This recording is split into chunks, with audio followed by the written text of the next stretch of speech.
সকাল সকাল আমরা দই আর চিড়া খাবো, তাই সব তৈরি করে নিয়েছি। দই চিড়া খেতে আমার বেশ ভালোই লাগে। তো আসসালামু আলাইকুম ইব্রান, কেমন আছেন? আশা করি ভালো আছেন। আলহামদুলিল্লাহ, আল্লাহর অশেষ রহমতে আমরা অনেক ভালো আছি। দই চিড়া খেয়ে আমরা চলে যাচ্ছি বাজারে। আমাদের মাসিক বাজার নেই, মাছ মাংস সবই কিনতে হবে। তো প্রথমে চলে আসছি মুরগির দোকানে। এখান থেকে 3টা লিয়ার আর 3টা ব্রয়লার মুরগি নেওয়া হবে।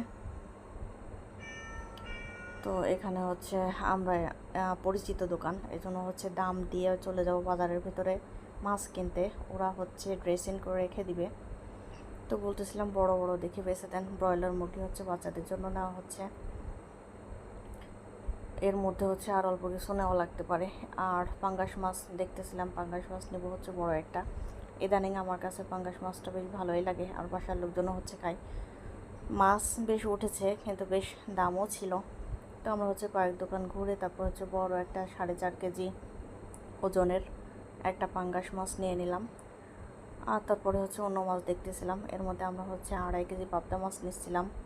পাবদা মাছগুলো বেশ বড় সাইজের ছিল। আফরিন বাবু এটা বেশ পছন্দ করে, এই জন্যই নিলাম।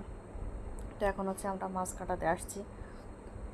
মাছটা যেহেতু বেশ বড় বড় বটিতে কাটলে সাইজগুলো বেশ সুন্দর হবে, পিস পিস করে দিবে। তো এখান থেকে আমরা বলতেছিলাম আগে একটু ঘষে নেন। তো এই যে সুন্দর করে ঘষে দিচ্ছে। এই লোকটার কাছ থেকেই আমরা মাছ কাটাই। মাছগুলো বেশ সুন্দর সাইজ করে কেটে দিচ্ছে।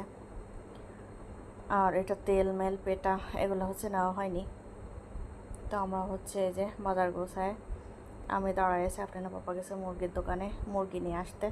মুরগি ড্রেসিং করা হয়ে গেছে, আর টাকা তো আগে থেকেই দেওয়া ছিল, শুধু এখন নিয়ে আসলেই হবে। এই মুরব্বী লোকটাকে দেখে ভীষণ মায়া লাগতেছিল।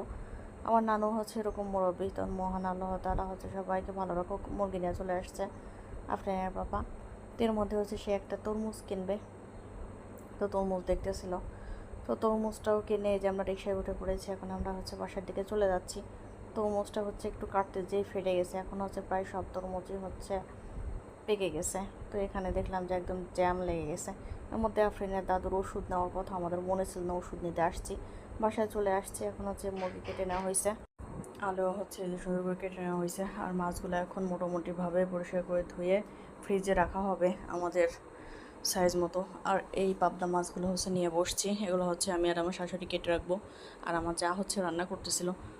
তো আসলে পরিবারের লোকজন বেশি থাকলে ভালোই হয়, তাড়াতাড়ি কাজকাম শেষ হয়ে যায়। আমার যা রান্নার কাজ কমপ্লিট করতেছিল, আমি আর আমার শাশুড়ি মাছ কাটতেছিলাম।